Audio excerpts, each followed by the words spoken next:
I don't want to get started too early so there isn't much of a pause. But this is a real honor for us to have Dr. Anderson here. And so in a few minutes when I introduce him, I'd like you to think about all of the things that he stood for in his last 90 years. And to think about the fact that he's, if not the oldest member of the osteopathic profession, he's one of the oldest who still has the ability to influence change. So before I introduce him, just wanted you guys to think about that. It was awesome how quickly everybody quieted down. I thought that was cool. All I did was stand up. So thank you for that. I appreciate it. And I'll be right back in a few minutes.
Okay.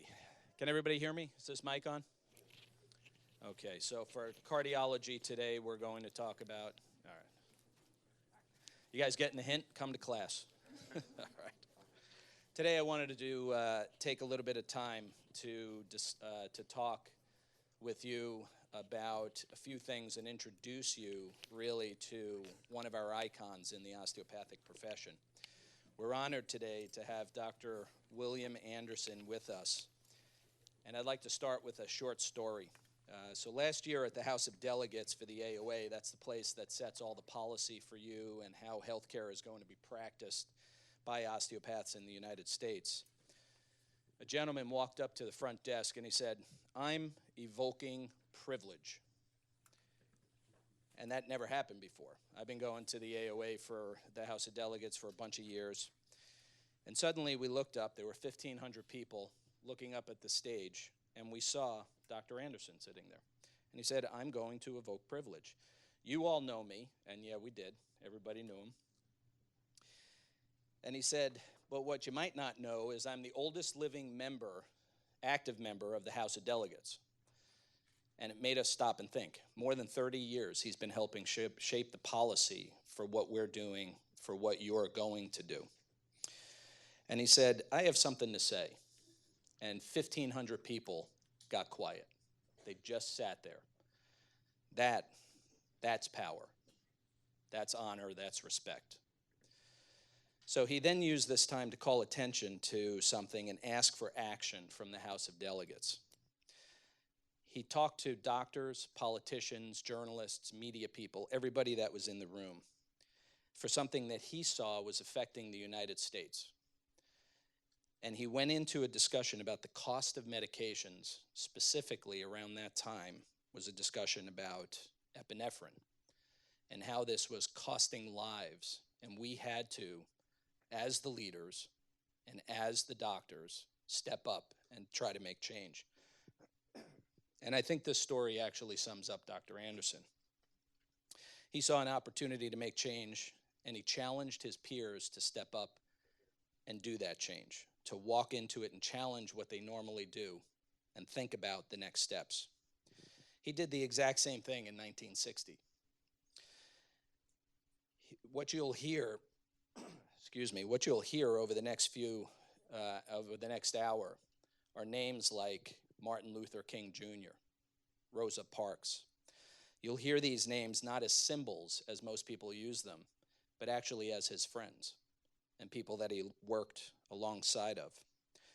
You'll hear about something called the Albany Movement, which is a desegregation coalition that was developed in the 60s. And you're not going to hear this as an historic reference to something that happened, but actually as an example of what I just said. He saw an opportunity to motivate the people around him against something that was not right.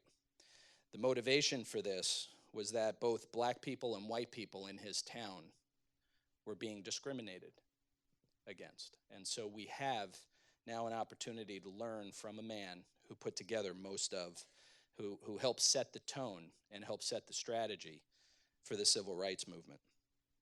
He did something about it, and that's what I'm going to challenge all of you to do. Do something about something that you're passionate with. Dr. Anderson was born in Americus, Georgia. I pronounced that right? Americus, Georgia.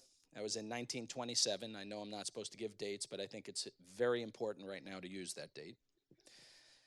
He received his undergraduate degree from Alabama State College for Negroes, which is now called the Alabama State University. Same thing happened to, I got Albany in my mind. In 1949, Dr. Anderson attended Des Moines University and soon received his DO degree. And then he served as an associate dean at Kirksville, clinical professor at MSU, Michigan State University.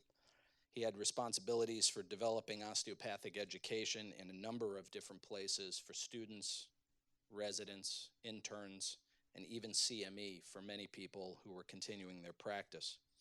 He worked in many of the hospitals that we know the names of, and he developed this education. Oakland General, Detroit, Riverview, some of you may know these names. These are all big names in the osteopathic profession because these are the places where in the early years we were training or allowed to train. Because he was asked to be a member of a number of boards, it demonstrates people seek him out for advice.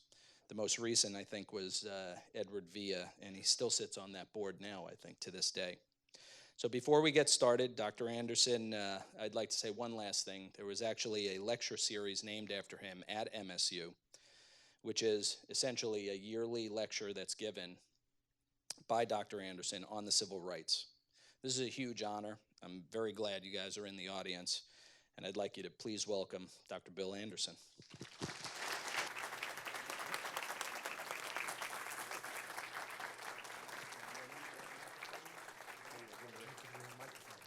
Okay, go for it. My name's Bill, too. Your name is what? It's a good name. Put this in your pocket. Oh, okay. And this is the forward and reverse. Okay, I might need you. Pardon? I am not intellectually adapted to the modern day technology. Is that all right?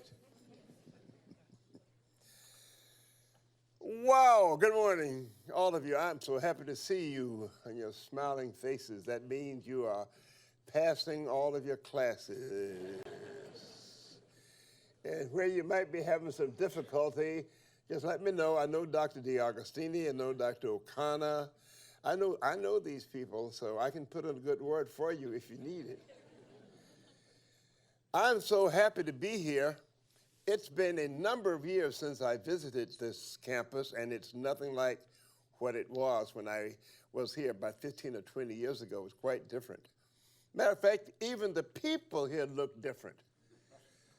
There are many more. There are more of you in this classroom this morning than there was in the whole university in Des Moines when I went there. And what you heard about me at the House of Delegates, I have been known to have a big mouth. I say what's on my mind, and I do say some stupid things every once in a while. If you don't believe it, you ask my fiance. She's over here. Rhea Heil, raise up your hand. You're a witness. She's a living witness that I can say and do some stupid things. Well, put it this way. If you don't do something stupid, I will not know how you're thinking, and I will not know what I need to correct. We have some members of the AOA board who just come to meetings, and they sit there and don't say a thing. Adrian, they sit there, don't say a thing. I said, we don't know whether you know anything or not. I said, say something if it's wrong. I have said a lot of wrong things in my life.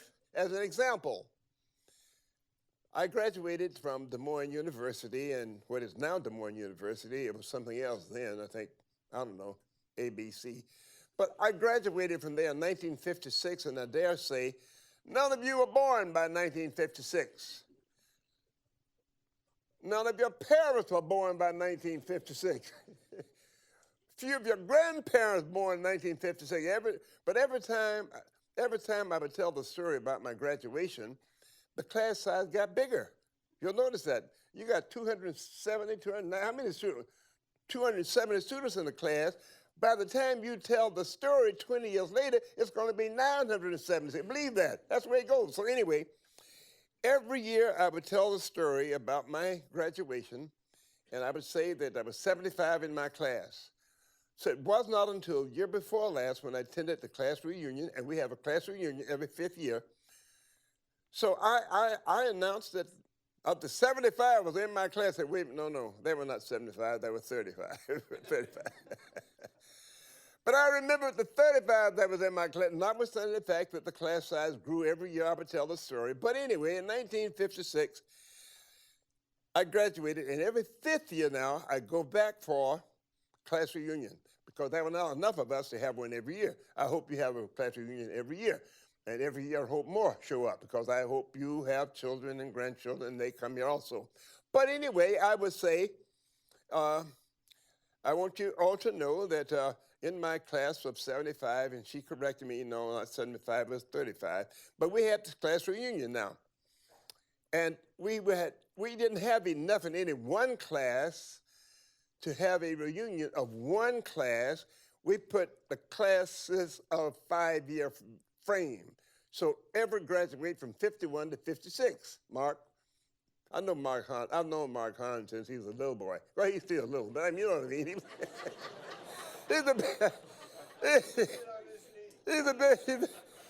He's a big man. He's been a good friend of mine for many, many years, and we have seen the profession just grow astronomically. But anyway, I was talking about this class at the class reunion, and they had this beautiful printed program, and I went throughout the program, and they had all these names listed there, and I said, wait a minute, President Franklin, that's her name, Angela Franklin, my name is not on that list. I see all these people's names on this beautiful program for the alumni for that 5-year period, 51 to 56, and I don't see my name on there, and I'm upset. I belong to the Alumni Association, I pay my alumni dues, and I don't see my name on that list. Well, one of my classmates, there were 2 of us that managed to get back, got that 60 years later. It was our 60th class reunion. 2 of us managed to get back. Where the others are? Well, if there's a heaven, maybe they'll come back and tell us how it's there. If there's another place, maybe they'll come back and tell us that also. But anyway, only 2 of us were able to come back for the class reunion. Dick Coates, he's a pathologist, and he was waiting for me to die because somebody had to do my autopsy, so he was waiting to do that. So anyway, when I kept complaining about the fact that my name was not on this list, he pulled my coat and he says, Andy, yeah, Dick, those are the dead ones. Well, I did not complain anymore. But I did say, I will be back now in another 5 years, but if my name is on that list, I won't come back anymore. That was the end. It has been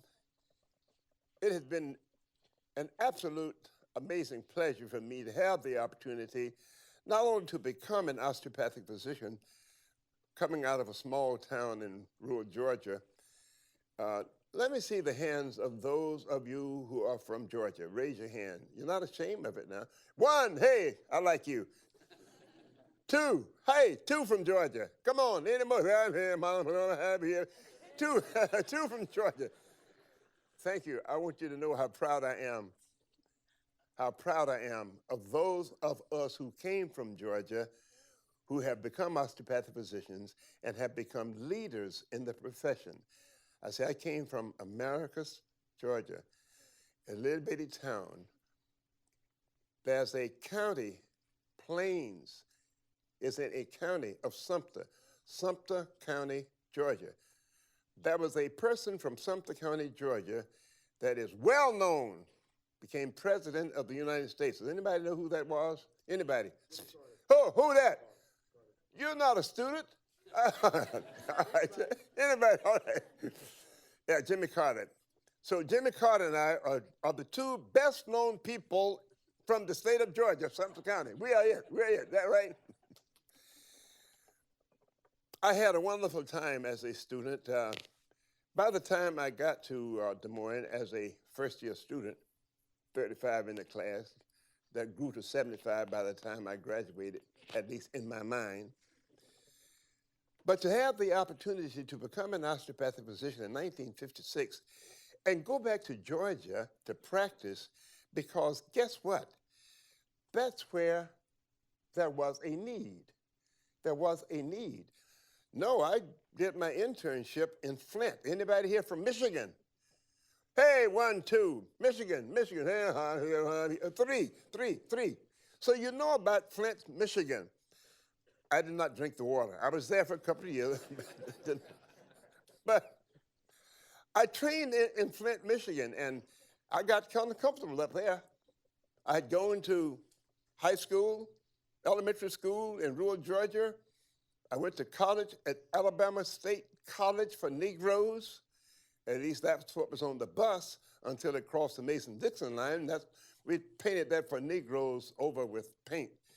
And we said, if they look in this bus and they don't know that we're Negroes, they're sick. So we just took that down. But anyway, I graduated from Alabama State College. And then I had this burning desire to become a physician. Now, if you don't have that burning desire already, maybe you're in the wrong place.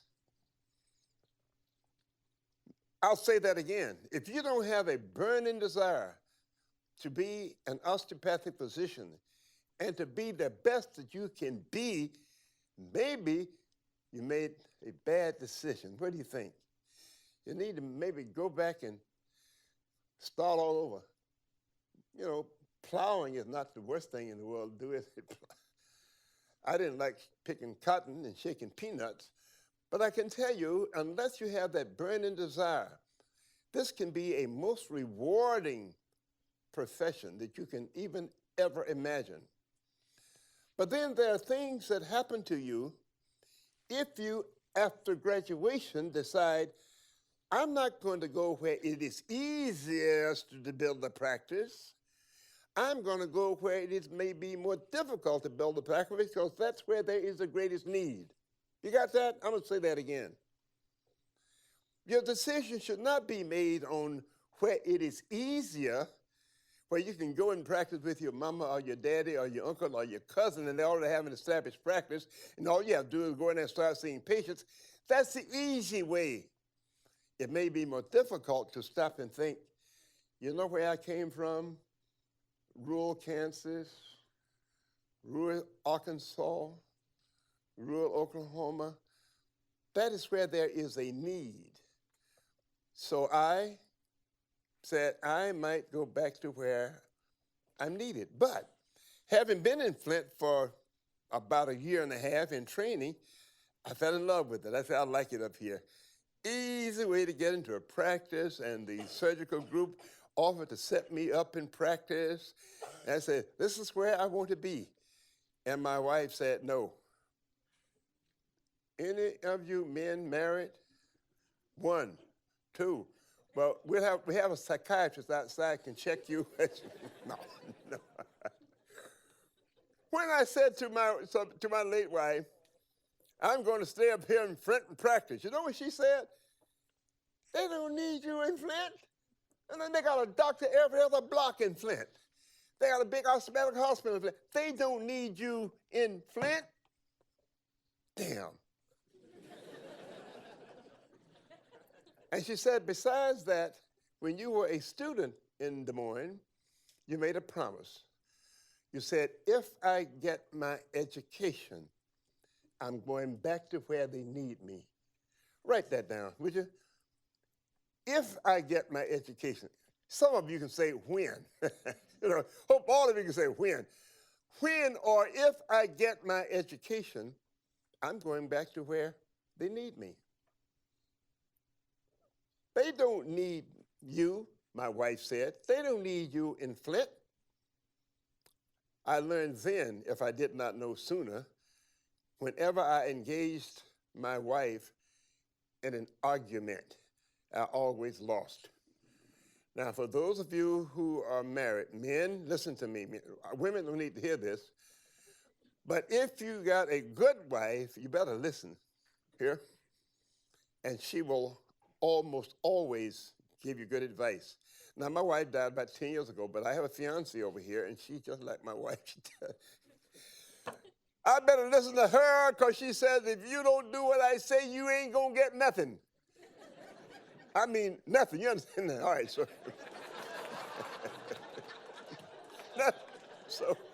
So I learned a long time ago. Listen, men, listen to your wife.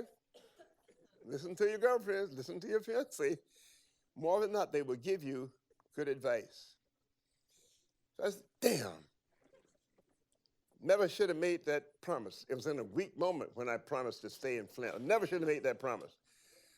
So I packed my bags because she had a little reinforcement. She had a couple of college professors. They're both dead now, but they reinforced it. Oh, yeah, you better do what she said. I went back down to Georgia to practice.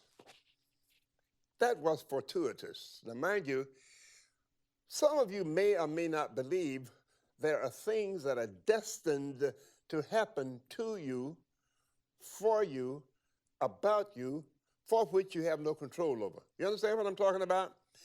Don't sit down and argue with fate. Why in the world did that happen to me? Why did I get in D. Augustini's class? I mean, I knew he was mean as hell. Why would I do that? No. Don't argue with fate. Just accept it and make the most of it. So listening to my wife, I packed my bag and went down to Georgia to try to find a place to practice. Now you'll have to go with me back a few years. I started in practice in 1957 in Albany, Georgia, a relatively small farming town. It still exists. You could have defined segregation and discrimination by what you found in Albany, Georgia. Damn, I don't want to go there. But my wife has said, that is where they need you. They don't need you in Atlanta or Macon or Birmingham. They need you in Albany, Georgia. I had no idea what she had in her mind. And women have a mind that works different from the male minds. Anyway, you know what I'm talking about, don't you?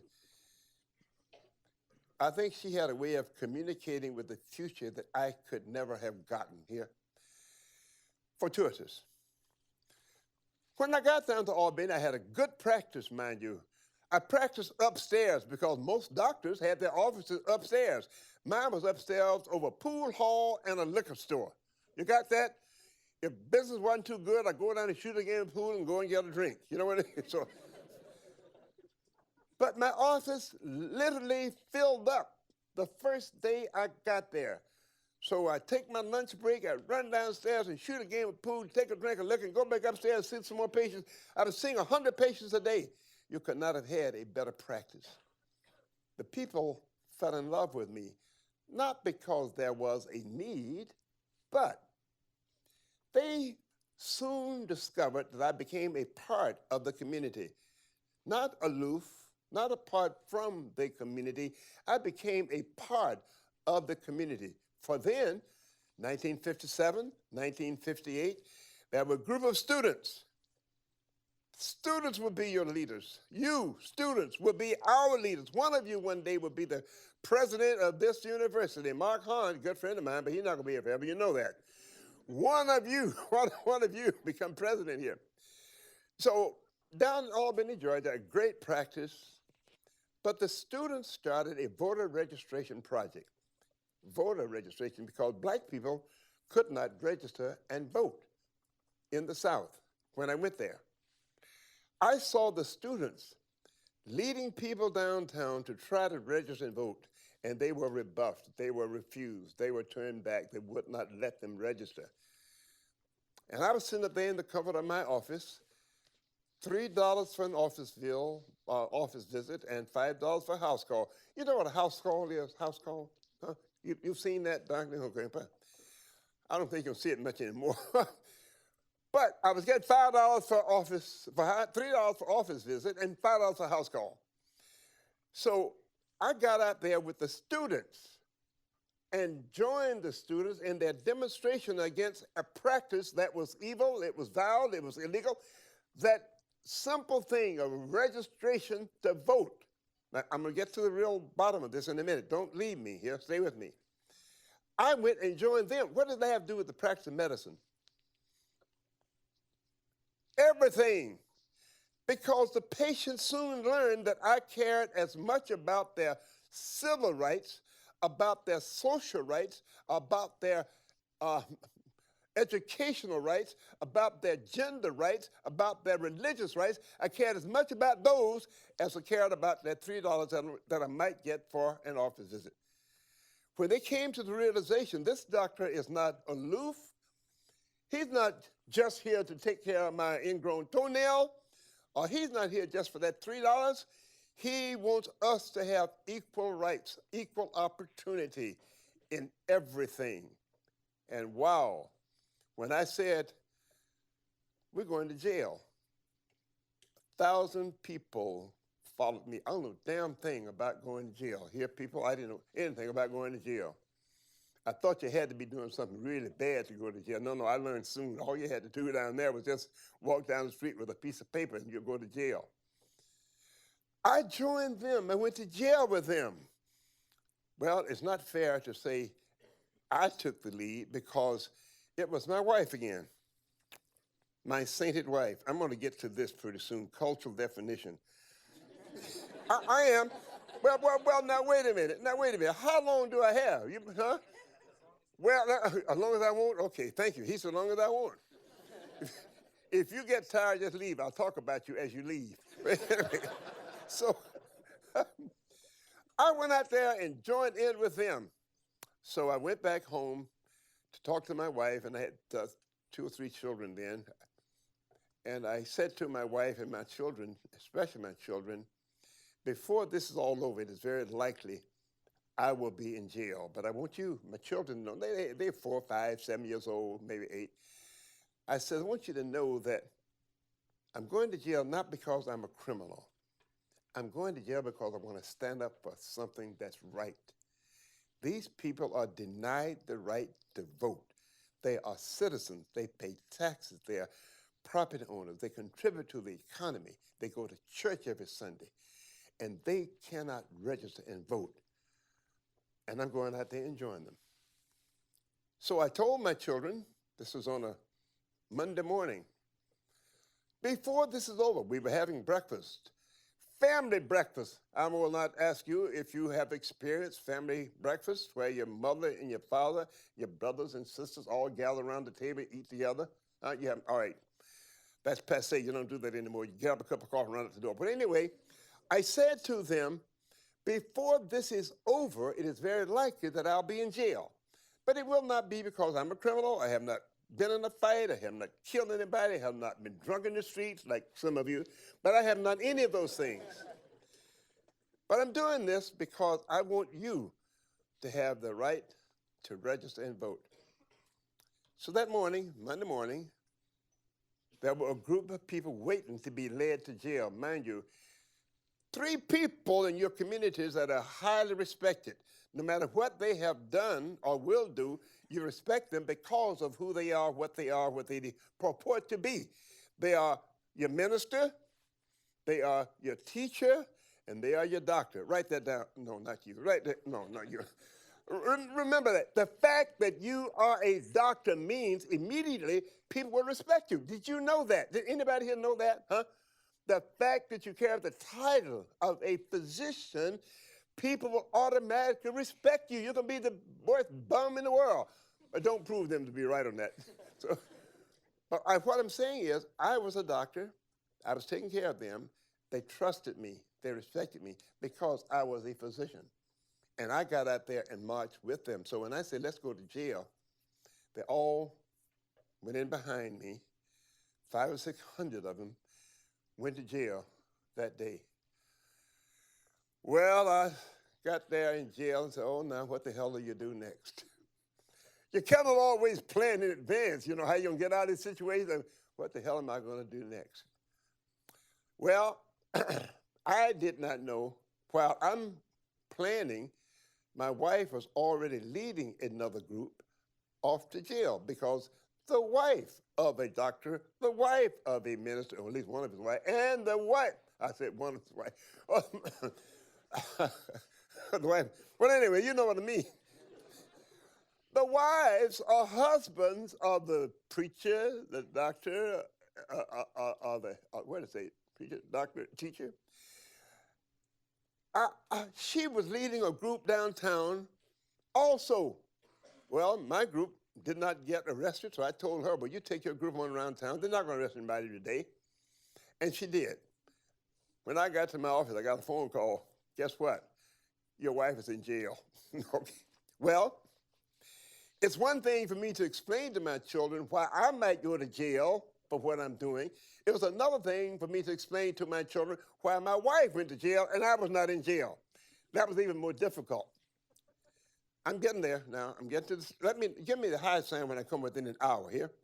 All right. Now we have all these people in jail, don't know what the hell to do to get them out.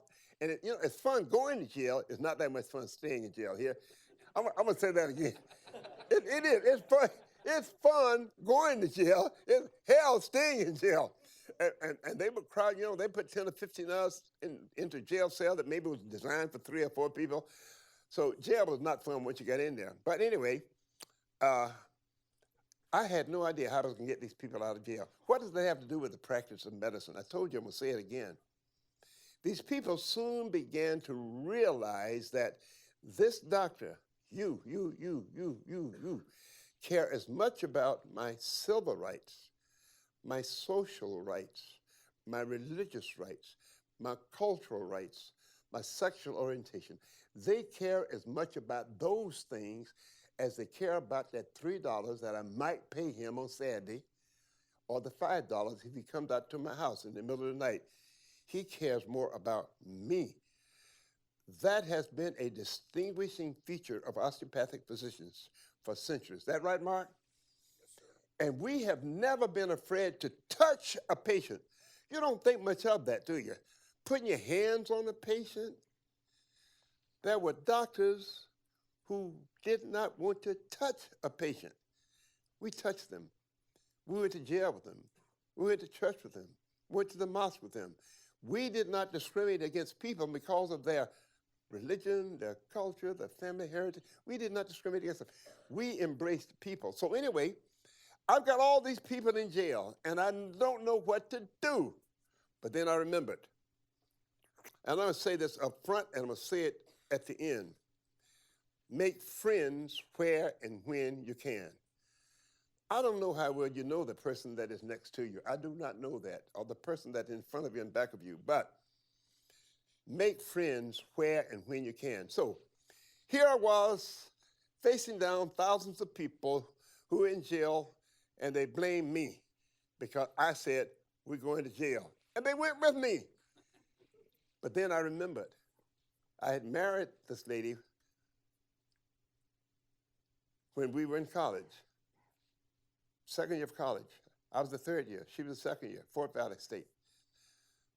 And in marrying her, I began to recognize her superior intelligence over many things. Got that? Women have superior intelligence over many things, especially memory. Men, if you marry one, they will remember every bad thing you do. Date, time, place, and why you did it. And the half-ass excuse that you ain't forgiving you. So anyway, so I remembered, I said, I married this lady from Atlanta.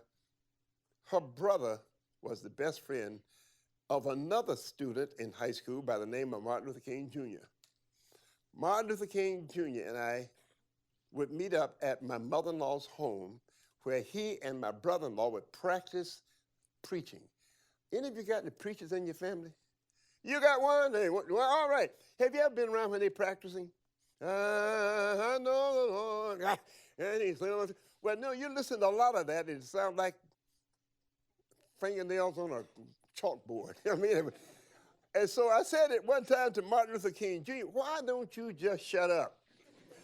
Here I was telling a future world leader, world-renowned leader, Nobel Peace Prize winner, PhD, preacher, I was telling him to shut up. Well, little did I realize that one day he would become a world leader, and many of us would come to respect him for who he was and for what he did. That was one. Second, I told you I graduated from Alabama State, which is Alabama State University now. In one of my classes, there was a man by the name of Ralph David Abernathy. Now, that name may not register with you like it does but Martin Luther King. But if I tell you Ralph David Abernathy was the right hand of Martin Luther King Jr., Martin did not do anything without Ralph at his hand, helping him, advising him, encouraging him. He had been my classmate at Alabama State. Not just my classmate, but he became a friend of the family. I say, make friends where and when you can. So the friendship developed to the point where he would get to my house before I got there because I was working and he was not. We were classmates. But he would get there and eat my dinner. So when I come home, my wife would have to cook dinner for me all over because my friend had eaten all of my dinner. I think he loved my wife like she loved him, and I loved them both, and my children loved him, and he became the godfather of our children. Now, bring it back closer. It was only a few years later that the Montgomery Bus Boycott started, and many of you have heard of the Montgomery Bus Boycott led by Rosa Parks. The leaders in that were Martin Luther King and Ralph David Abernathy, along with Rosa Parks. Remember now, I had befriended Martin, listening to his preaching. I had befriended Ralph because we were classmates in college, both struggling. And I had met Rosa Parks because she was a seamstress and my wife loved to sew. I had made friends with these people before there was a need. Here, you make friends before you need them. It may be too late if you wait until after you need them to say, who are you? I don't know you, don't know about you. But because I befriended them, I called each one of them up and I said, I got 1,000 people in jail. You got what? I got 1,000 people in jail. Well, I don't have any idea how to get them out. I don't have any money. I don't have any lawyers. I have no way of getting them out of jail. And my wife and I got on the phone and we pleaded with them, and they came, both. Martin Luther King, Ralph Abernathy, Wyatt Walker, they all came to Albany to help me because they were friends. It's amazing what a friend would do in time of trouble. Test them sometime. So they came down there, and Martin, I call him Martin, now you call him Dr. King here. Martin came down there to give a speech. And if you ever heard him speak, he could be a mesmerizing speaker. I mean, a mesmerizing speaker. He spoke at one church, Shiloh Baptist Church. I always remember that. Mind you, people, this was 60-some years ago, but it is as vivid as it was last week. Martin came down there, and he preached at Shiloh to standing room only because it was a small church. Didn't hold 300 or 400 people.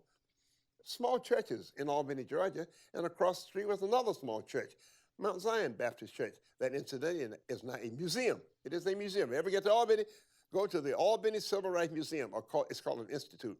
So he preached at Shiloh to standing room only. They were hanging out the windows. They were sticking their heads in the windows and doors because they had heard a Savior. The Savior was coming. The Savior, they thought that Martin Luther King was the Savior who could emancipate these people, not like Abraham Lincoln did it legally, but could emancipate these people so they could get full, equal rights that they're entitled to. So Martin was reluctant, but he came, and he brought Abernathy, and he brought Y.T. Walker.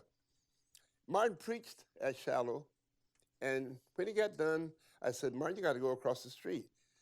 I'm tired, Andy, and I got to go to England. I got to go with the Walter.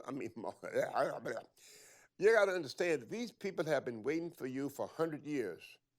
100 years. They've been seeking a way to freedom.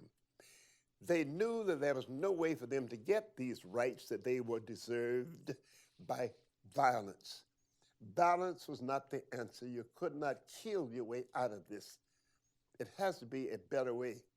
So he preached that day, that night, and as he was going to his seat, I said to him, you got to go across the street to Shiloh, not to Shiloh, to Mount Zion, because there are people there who could not get in. The church was just too small. They were hanging out the windows, hanging from the rafters. They'd come for 100 miles around, which was remarkable because there were no modern means of communication. These people didn't have television, didn't have radios, didn't have shortwave, they didn't have newspapers. So how did they get the word that the Savior's coming to town? I don't know. Miraculous things do happen like that. So he went over to Mount Zion where he spoke again. And as he was going to his seat, I bent over and whispered in his ear, Martin, you got to go back to Shiloh. Well, no, Andy, I've already been there, and I'm tired, and I said, but you don't understand, Martin. These people have waited 100 years for someone like you to lead them out of this morass of segregation and discrimination. He dragged himself back across the street to Shiloh, where he preached again. And when he was winding down there, I said, you got to go back to Mount Zion. And he went back again, reluctantly. But as he was leaving Mount Zion that time, I said to him, I have seen another stride toward freedom. I have seen another stride toward freedom. You do not always recognize it when it comes, but you can see the end results. Now, I went back down to Albany. I took my fiance down there, and guess what? We went in the front door. We went in the previously historically segregated Windsor Hotel in Americus, Georgia, where I could only go in the back door as a busboy or a bellhop. I walked in the front door with her on my arm, and I said, I'd like to have a room. Oh, you like to have a room? Let me see it. No, I don't want just a room. I want the presidential suite, damn it. And besides that, I was a bellhop here 70 years ago. I was age 13. I was a bellhop here. Oh, you a bellhop here? I said, yes. And he rolled out the red carpet. The manager came out and invited us for dinner, and he gave us a bottle of wine. It's amazing how people can change sometimes if you do the right thing at the right time, starting with make friends where and when you can. How much time do I have? About an hour or two? Not much. My story did not end there because I was tried and I was subject to being convicted. The trial took place in Albany, and the judge was a member of the Ku Klux Klan. He did not wear his hood and his robe to the bench, but you could tell by the things that he said and the things that he did, he could have been the Grand Dragon of the Ku Klux Klan. Anybody here member of the Klan? Raise your hand. Anybody here member of the Klan? Oh, one. Okay. You know about him. You know about him. Okay. So he was the judge. And it is fortunate that wound up a hung jury. I was tried for insurrection. You ever know what insurrection is? Threatening to overthrow the government. And you know how I pled guilty. Now, one day, the President of the United States is going to be tried. Well, he might be, crime against humanity. Well, anyway, this judge says, I'm going to sentence you. I said, wait a minute. The jury has to deliberate. The jury came back, and there was one man sitting on the jury. I will never forget him. I do not know his name. It was an all-male, all-white jury in Albany, Georgia, where I had disrupted the whole city. The city was paralyzed during the Albany demonstrations. I want you to know that. It's all in the book, people. And there are some books here. Who has the books? There, you got the books. Talk to Dr. Clark. He got the books. But anyway, one man on the jury who had some integrity, mind you, it was all-white, all-male jury.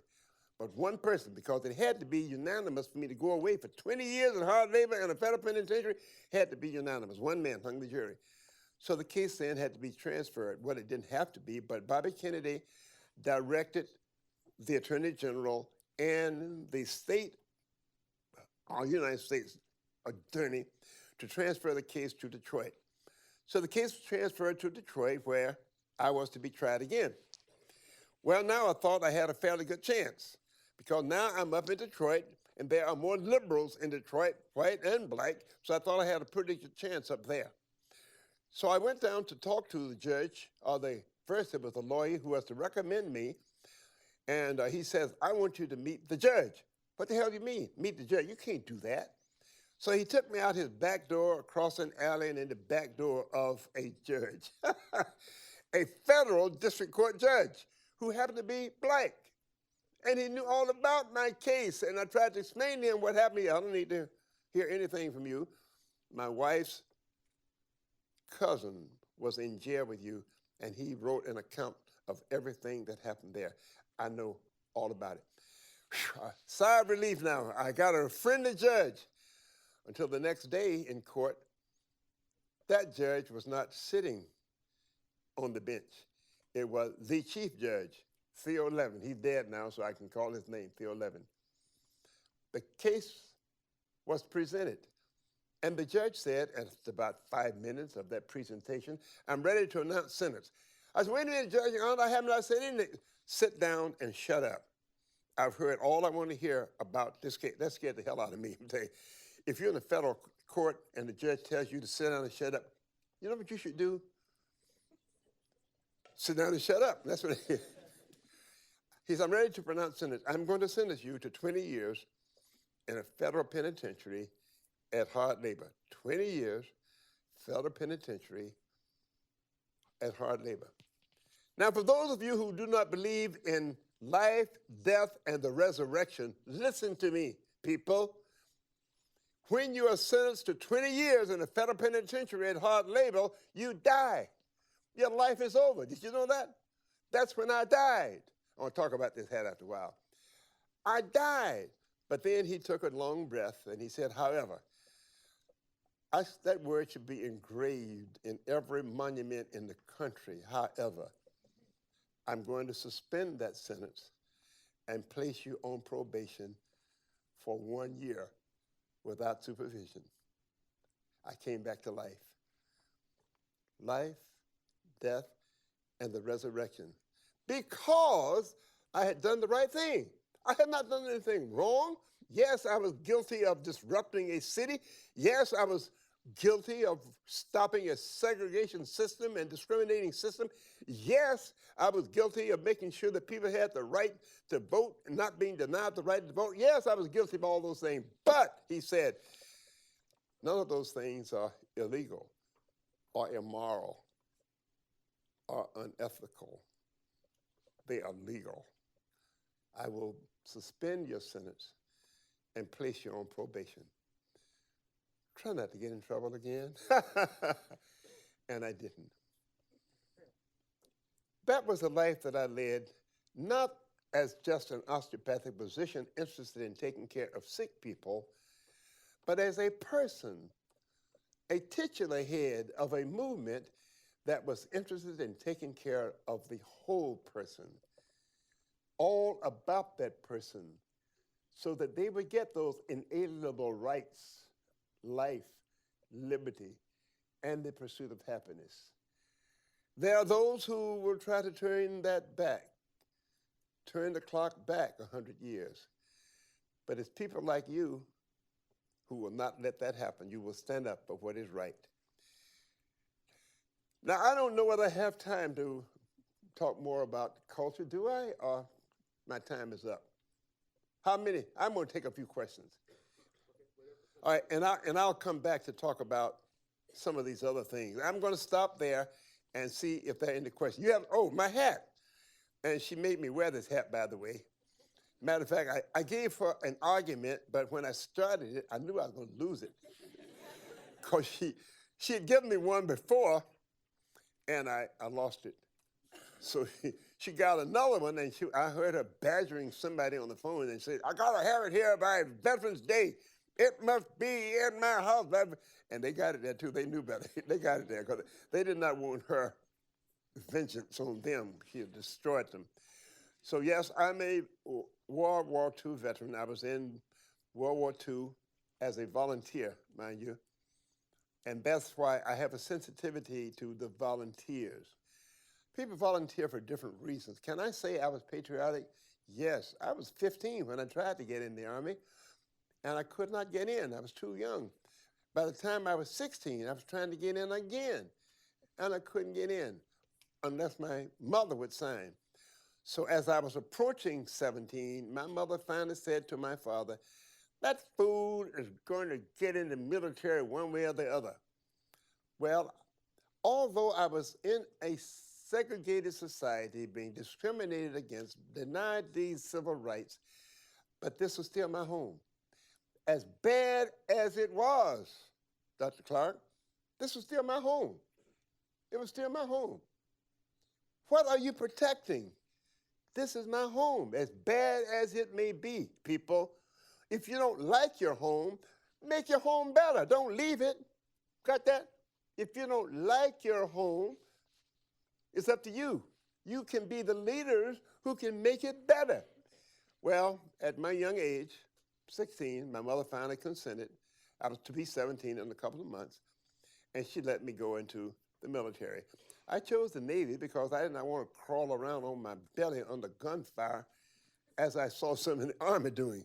Anybody here in the Army? No, that's right. Put your hand down. You're going to be a doctor, though. Oh, you're not? Yeah, that's right. Doctors don't have to do that. But do they? A lot of you are in the military. How many of you in the military? How many? That's wonderful. That's wonderful. Thank you. Well, you know how much I admire you and respect you because I was there. I was in the military during World War II, and I was in the South Pacific. Anybody here going to the South Pacific? Anybody here from the South Pacific? You are. Have you been to the Philippines? Oh, yeah, Maganda Umaga. Happy to see you, Walapaganman.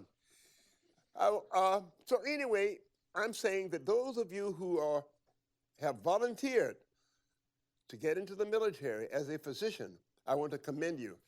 And I want to let you know that if I were where you are now, I'd still have this hat. I have a great respect for this country. Even though there are times when I wonder whether or not they have a similar respect for me, but I still feel, as Martin Luther King would say, this is still the best country in the world, people. Is it perfect? Oh, hell no. Can it be made better? Yes. Who's going to make it better? You, and you, and you, and you, and you. Take it upon yourself to do what you can wherever you wind up going to make it a little bit better for somebody. Here, do that. Now, questions. Yes, I was in the Philippines. I was down in the Leyte Gulf. Anybody who studies geography, you don't know anything about the Philippines. I was down in the Leyte Gulf. Kind of interesting because in Leyte Gulf, there's several small islands. One of them is Mindanao, where they buried us if we died. But then there were Calicorn Island, Samoa Island, several islands in the Leyte Gulf. You've been there? I'm from the Philippines. You're from the Philippines? Wala Paganaman. Maganda Umaga. Oh, Wala Paganaman. All right, thank you. Salamat, salamat, salamat po. All right, any questions from anybody? What? Wait, hey, thank you very much. Come on, compadre. No questions? Either I have confounded you or you completely escaped what I was. Oh, yeah. Stand up and shout out your name and your question. Tell us where you're from, too. Hi, my name's Fez. I'm from pretty much all over. All over? Okay, you're nomad. Nomad, okay. A bit of a nomad, itinerant. My question is regarding your relationship with Dr. King. I mean, this is the second time I've had the privilege of speaking with someone who's a degree of separation from Dr. King. And I think the way history's taught, he's deodorized a lot. He's painted into a wallflower who wasn't as activist as he was. And I was just wondering if you could talk about the tenacity of Dr. King and how adamant he was when it came to this. Let me tell you, I do believe this. Now, I'm not a religious fanatic. Let me say that up front. I'm not a religious fanatic, and I don't wait around for God to do something for me that I can do for myself. Yeah? God helps those that help themselves. Got that? I do not know of a person who was more committed to a cause than Martin Luther King Jr. Was he willing to die for that cause? Yes. If you listen to some of his speeches, near the end of his life, he preached his own eulogy. Got that? He preached his own eulogy. You can get that. Listen to it. Every time I hear it, I want to cry. Let me say also, don't trust anybody who does not have the capacity to cry. You hear that? Don't trust anybody who does not have the capacity to cry, because that means they don't have a soul, you know, and I don't know where the soul is, but if you can't cry over something, if there's not something that can touch your very soul, I don't think you're fit to live. Martin Luther King was a nobody, has been more committed. In the Christian faith, we think Jesus Christ was ready to make that commitment. Martin Luther King was ready to make that commitment. Ralph Abernathy was ready to make that commitment. There are a lot of people that are ready and willing to die for a cause. Many people in service. or willing to. They don't want, hell, I didn't want to die. I'm glad I was able to come back and wear my veteran's hat that she requires me to wear. But I did not go over there because I wanted to die. I wanted to help somebody. And the Philippine Islands were under attack by the Japanese. Of course, today the Japanese are our best friends. It's amazing how the world turns. You know? Our worst enemies are our best friends. Another question? Did I answer your question? All right, thank you. Another question. Come on, you have a question. Burning question. Stand up, you don't have. Who? Stand up and say it. Loud. I can't hear you. Nobody. Yeah, from 901 Nobody. all the way to. Well, I will tell you one other thing. Right. Sometimes, I was going to tell you, sometimes you humble yourself looking at the ultimate objective. Sometimes, some call it eat crow. Sometimes you have to humble yourself in order to achieve a goal. When I entered this profession, there had never been an African-American surgeon, osteopathic surgeon, trained in Detroit. There had only been one trained in Mount Clemens in the entire profession in the 100 years that the profession had been in existence. I applied for a residency at Arts Center Hospital. You could have defined segregation and discrimination by what I found in that hospital. Arts Center Hospital in Detroit, it does not exist anymore. All the people that kept me out are dead, so I can talk about them. But when I applied, there was one man there. All white people in positions of power are not red-nosed devils here. There are really a lot of good, decent people in all races, all cultures, all religions. Hear that? There are really decent people. This guy said, it's time for us to end this shit. I mean, stop. You know what I mean? Stop. We have been discriminating against blacks as they come into this profession and would not give them a residency. But he says, if I bring you in through the usual channel, used to be a house staff training committee. If I try to bring you in through the usual channels, you'll never get in because we got Ku Klux Klan, White Citizens Council, Bilbo, you got Tellman, you got all those people sitting on the house staff training committee. You'll never get by. What I want you to do is sneak in here at night, at midnight. You got that? Sneak into this hospital at midnight and put on scrubs, on the uniform, and walk around the hospital like you know what you're doing. You may not, but that's right. Walk around like you know what you're doing, because they don't know any better. Walk around like you know what you're doing. I want you to do that, and then by the time the staff comes in at 7 o'clock, you will have already been here since midnight, and you look like you know what you're doing. You're dressed right, you're seeing the patient, you're writing all that kind of stuff. So I did that for 9 months, people. A graduate physician, 6 years experience, and I could not get a residency because of my color. He sneaked me in the back door in the middle of the night, and I had to do that for 9 months. Then he said, okay, now we can go to the man who owns the hospital. There used to be people who own the hospital, individual. I went to meet him. He's dead also. Matter of fact, all these people are dead. Brad, outlive him on, that's another story. But anyway, I went to see the old man, and he said, well, I know about you. You're a good reputation. You're a good student, and you passed all the boards and whatnot. But what I want to know is, if I take you as a resident, will you have a demonstration on this hospital? That's the last question I thought he would ask. I said, no, Dr. Johnson, I need my education. I will humble myself, eat crow, if you would. I will bow down a little bit because I have an ultimate objective. I want to take over this hospital. And it took me a few years to get there. But he says, okay, that's all I want to hear. You're in.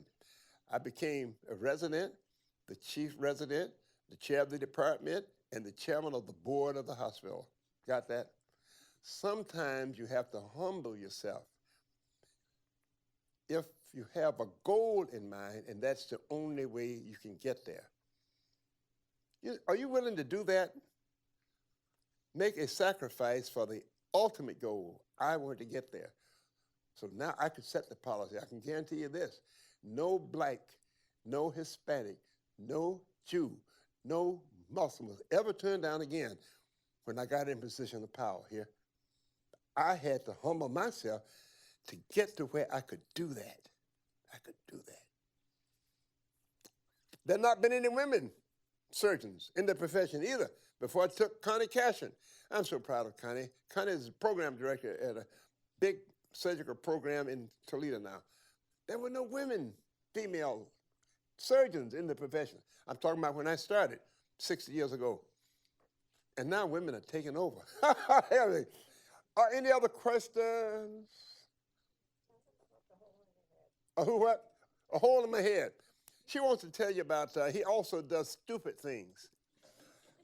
Anybody here has never done anything stupid? Raise your hand. If you've never done anything stupid, I'll be darned. I almost saw one. Well, oh, hey, one. You've never done anything stupid. Either you got a bad memory or you're lying. Which one? If you live long enough, you're going to do something stupid. Well, she wants to remind everybody, tell you anyway, about how my stupid thing was I had a roof in my leak at my home, and I'm not a carpenter, mind you. I was a surgeon. I took out a 12-foot ladder, went up to a trap door in my garage to fix this leak. By the time I got to the top round, the ladder slipped, and I had nothing to hold on to. I came crashing down on my head. And I was laid there in a lump. My wife heard me fall, and she came out of the kitchen. There I was in this lump on the floor. And she said, "Let me help you up." I said, no. Let me lay here for a while and contemplate this stupid thing that I just did. So when you do something stupid, don't do another one the same way. When you do something stupid, stop and think about it. Stop and let me think about this stupid thing that I just did, so I will not do it again. So I got rid of the ladder. I don't try to fix roof leaks anymore. I stuck with surgery.